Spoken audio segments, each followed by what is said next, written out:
So this video is for Anthropology 230, and the first thing that I want to show you is how to get to the course guide that lists and links to the resources that are most appropriate for this assignment.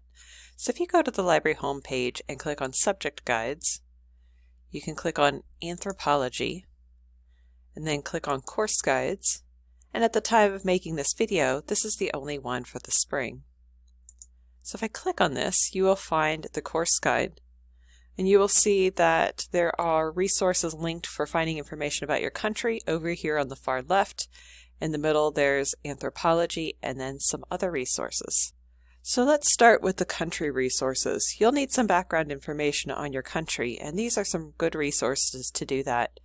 A to Z the World is an encyclopedia-like database, and you can either use the map or you can use the list of countries over here on the right to find your country. I'm going to use Chile for my example. So if I click on the map, I will get a lot of information about Chile. So you'll see a country overview, which I think is really important to read, an overview of the people and culture, history, climate, government. All this is on the first page, but you will see over here on the right there are many more pages of information on different topics. Most of these other pages have a few paragraphs. They're not quite as long as this first page, but you can read the ones that are most relevant to what you're studying, such as culture and society, or if yours has to do with something with the government or environment, you can look at those pages. So this is a good resource for the first thing that you read on your country. Going back to the guide, the next one that I want to show you is something kind of similar, is CIA World Factbook. This is put together by the government, by the CIA, and if you click on countries, you can find the one that you are most interested in.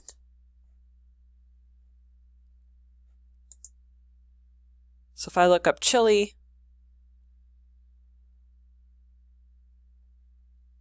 down here you will find more information. So there's some basics like photos, flags, maps, but down here you'll find a lot of other information, and this tends to be more statistical, numeral information.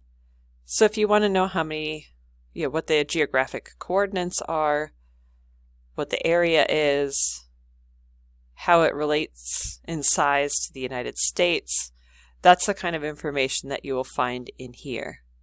Under people and society, you'll find all kinds of demographics, such as population. And this could be really useful for anthropology, is finding out the names of the ethnic groups, which then might be keywords in your database searches. Also the languages, religions, all of these can be important for anthropology. So a lot of useful statistical and short descriptions in here that can be a launching point for the rest of your research.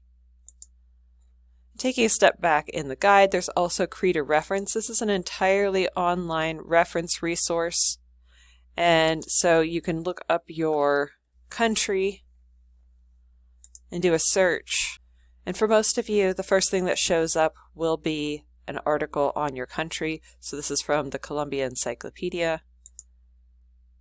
And I can get quite a bit of information about Chile in this resource. So it's not just this one that first appears in the shadowed box, but also you'll find a lot of other resources down here.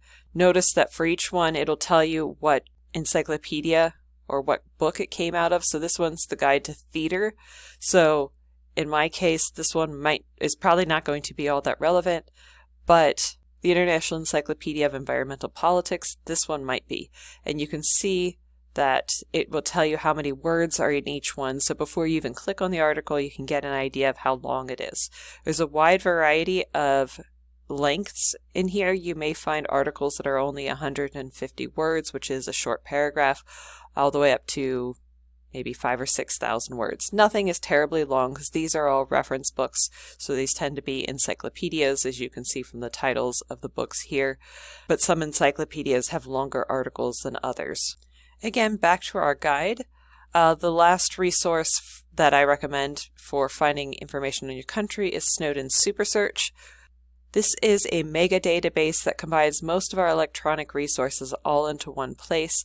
I think the most useful thing in here is probably going to be books and ebooks. So one of the resources that's included in Snowden's Super Search is our online catalog. So if I type the name of my country and click search, I will get a lot of results. It points back to Create a Reference, which we've already looked at, but if you haven't used Create a Reference before using Snowden Super Search, you can also link to some of the resources from Snowden Super Search. And as I scroll down, I will see a lot of different types of resources, and you'll notice that the first few are actually ebooks. This top one is in Spanish, and I don't speak Spanish, so that one's not going to be of much use to me.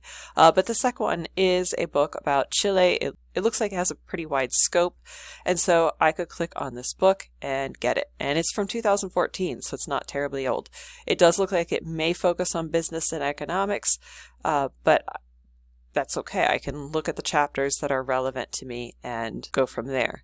Here's one that says Staff Security Reports from the International Monetary Fund. So this is a nonprofit organization report on Chile from 2012. So again, not terribly old. A lot of the top results are books and ebooks. If you're finding that they're not necessarily books and ebooks, you can go over to the far left column and use the limiting tools to say that you only want books and ebooks. And if I update, it will greatly reduce my results. I'll see the ebooks that I saw at the beginning of my search, but also I will find that a lot of the other articles have been removed from my search. Some of these are going to be way too specific for me, but you can go through and see which ones look like they're general enough. So as you move from looking for resources specifically on your country to looking for information about your topic, Snowden Super Search is a great place to do that because it's pulling from a lot of different disciplines, and this assignment allows you to pull from a lot of different disciplines. So Chilean gender get about 9,000 results. Another great thing about Snowden Super Search is that it contains so many different types of results, and we already talked about that when we talked about limiting to books and ebooks. But since you need a variety of types of results, you can find that in Snowden Super Search. And if you have too many of one thing, like say you have too many academic journals, you can look over on the left side and limit to the types of resources that you don't have enough of.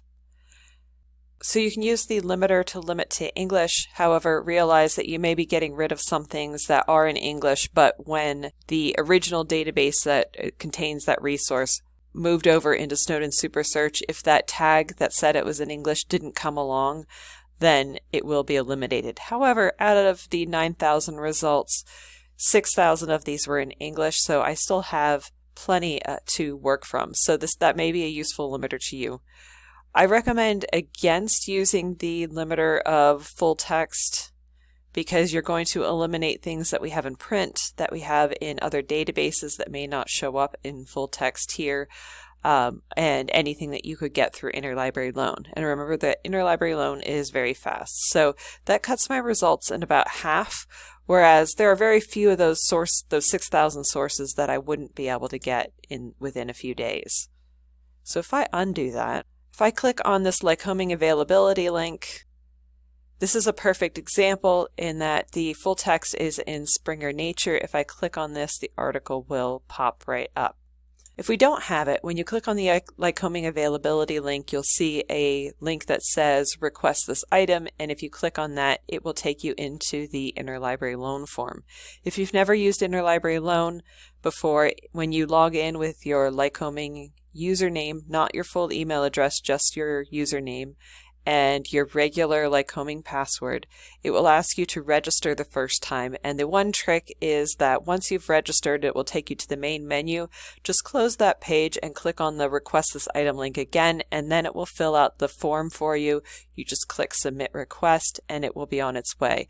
And the interlibrary loan for articles tends to take about 2 days before it gets delivered to your email, so it's really easy for you to use. At some point, you have to start finding resources that are written by anthropologists. And so there are several ways that you can do that. In Snowden Super Search, you can write anthro and then put an asterisk because we want to catch any articles that have any tags that say anthropology or anthropologist. And since those have the same root word, I am just typing that root word. I'm chopping off where it could differ and replacing that with this star, which is the star symbol over the 8. It's called an asterisk. And if you do that, it will look up all the different possibilities all at once.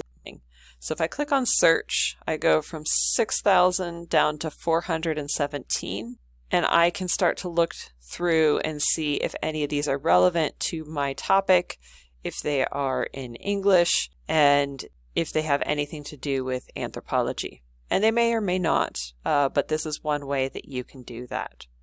Another thing that you can do is move into the anthropology database, which is ANTH Source. And this is a small and quirky database, but this can be one of the best ways to figure out if your source is from anthropology. And that's the trickiest part of doing anthropology research if this is your first anthropology class, is that anthropology is a very small field and it is very closely related to several other social sciences and humanities fields. But you need to have at least some sources written by anthropologists. So anything that you find in ANTH Source is written by an anthropologist. However, it is a very small and quirky database. So I can type in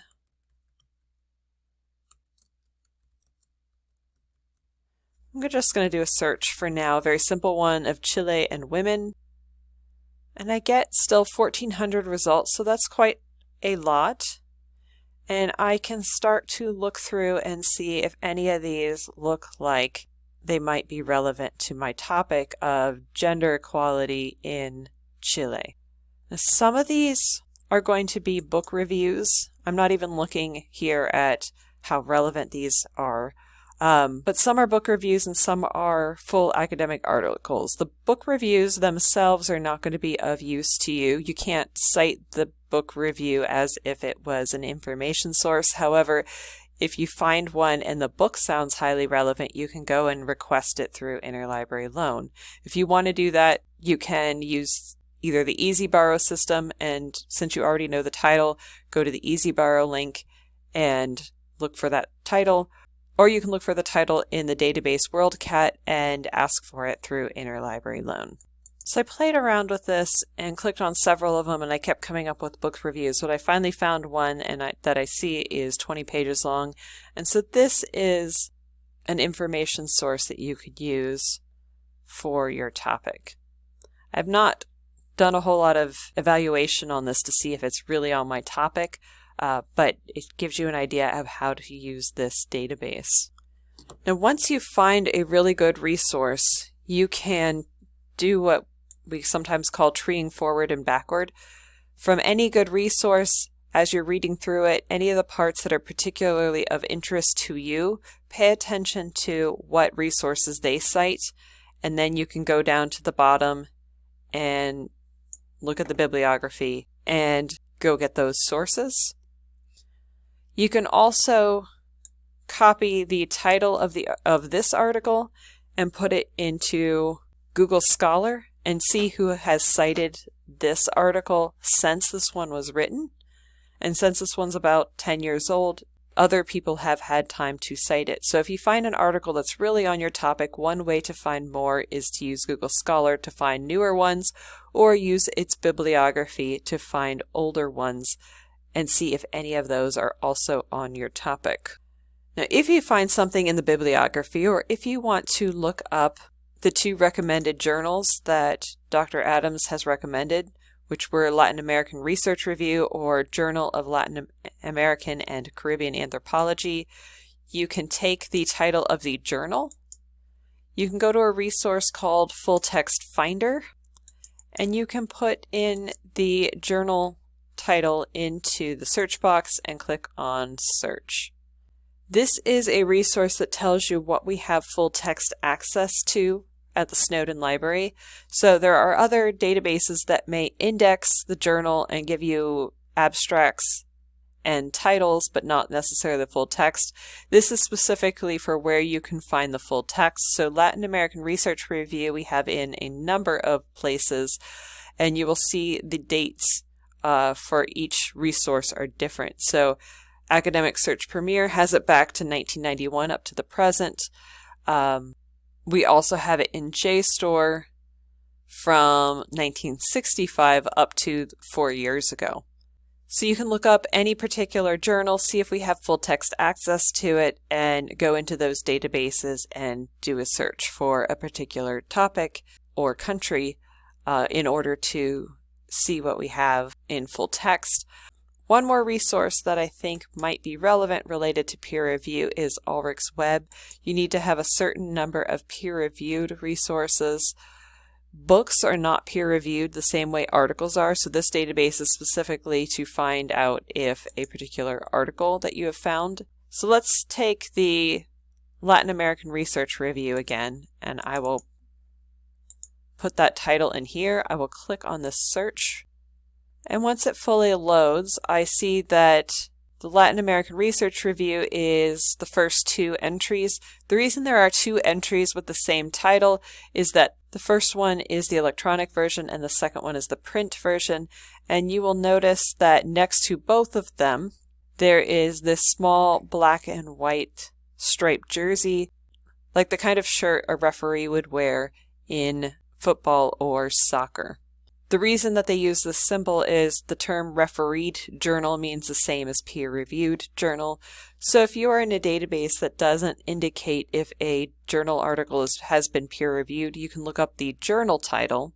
Remember, it's the journal title that's important here and not the article title, and see if the journal is associated with this refereed t-shirt. So we're coming to the end of this tutorial. Hopefully I have pointed to resources that help you. I have my contact information right here on the guide. If you need to talk to me, if I can help you in any way, please don't hesitate to email me or come see me on the first floor of the library. Thank you very much for listening.